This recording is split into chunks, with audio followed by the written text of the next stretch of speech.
Hi, my name is Sarah Evans, and this way I'm going to be talking to you about Chapter 8, Empirical Methods. So in this presentation, I'm going to be breaking down what empirical methods means, a strategy for empirical research, which is content analysis, and how it is used in our modern society. So empirical methods aims to collect and categorize objective facts or data that surround the world. It's a way of gaining knowledge by means of direct and indirect observation or experiences, and then these experiences can be analysed through qualitative and quantitative research. So the aim for empiricism is to collect and categorise objective facts or data about the world, form hypotheses to explain them, and to eliminate any human elements and biased attitudes towards the information. Empiricism is deductive in nature rather than inductive, kind of like semiotics. It assumes a universal objective reality, and it allows human beings to produce methods of studying our reality in an objective manner. So content analysis is a strategy developed to empirically analyse data. It examines the whole message system and not just the individual's selective experience. It must be non-selective with a scientific objectivity.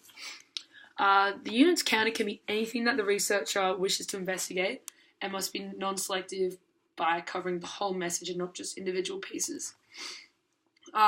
Content analysis produces an objective, measurable, and verifiable account of the content of messages and is particularly useful when conducting research on human topics.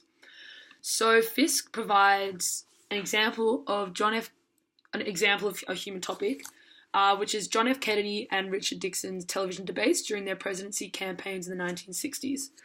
So specific words were counted such as treaty and attack during their debates, leading to interesting results, and the table of these words can be found on page 130 in the textbook. So the word treaty was used 14 times by Kennedy and 4 times by Nixon. The word attack was used 6 times by Kennedy and 12 times by Nixon. And the word war was used 12 times by Kennedy and 18 times by Nixon. So through this content analysis, we are able to conclude that Nixon's attitude was very bellicose, whereas Kennedy's was more conciliatory. But content analysis isn't only relevant in the 60s. It's vital in today's society, and I'm going to take a paradoxical approach for content analysis by analysing modern advertising. So George Gerbner's work has shed light on how content analysis can unlock deeper cultural meaning. Gerbner believes that a culture communicates with itself through its total mass media output, and that this communication maintains or modifies the broad consensus of values in a culture. So the advertisements that I'm going to be analysing can be found on my blog post. So the first one, which is a co-op advertisement, it says, "Be a good egg, treat your daughter for doing the washing up."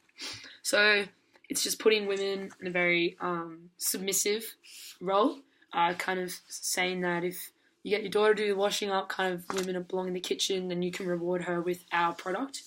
The next ad says, "A charming period property with a modern extension." So that it's very sexist towards women, making them an object instead of a human being, and kind of with a very gross looking older man with his arm around her. It's just it's very submissive. Sort of advertisements today take a very like to put women in a subjective position simply because they think that's what's going to sell. They think that sex sells.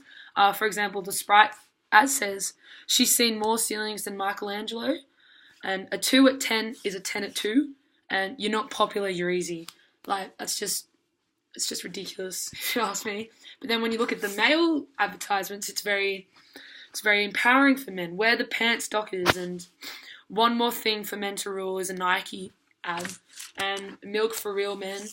And then the Gucci ad kind of has the man up top in a very powerful position with his hand over the lady's bum, and it's just it puts the woman in a very provocative position. So a non-for-profit research organisation partnered with the marketing firm J. Walter Thompson to examine how women are presented in advertisements, and they analysed over 2,000 ads from the Cannes archives, and the Cannes is a advertising award festival, and this spanned over a 10-year period. And so they were able to figure out that men on average got 4 times as much screen time as women and 7 times as many speaking roles. The ages of characters in the ads, men spanned across kind of all ages, 20s, 30s, 40s, while women were almost universally in their 20s. 1 out of 10 female characters were dressed in a sexually revealing clothing, and 6 times the amount of men outfitted in a similar fashion. Men were 62% more likely to be portrayed as someone smart, like a doctor or a scientist, whereas women more like household roles, like a cook, like in the kitchen, a nurse, a secretary, that sort of thing. And so when researchers examined the setting of an ad, women were 48% more likely to be, as I said, sorry, women were more likely to be placed in the kitchen. Men, however, 50% more likely to be at a sporting event.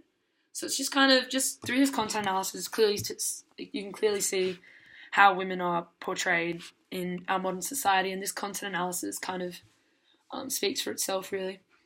That was my presentation on Chapter 8, Empirical Methods. Thank you for listening.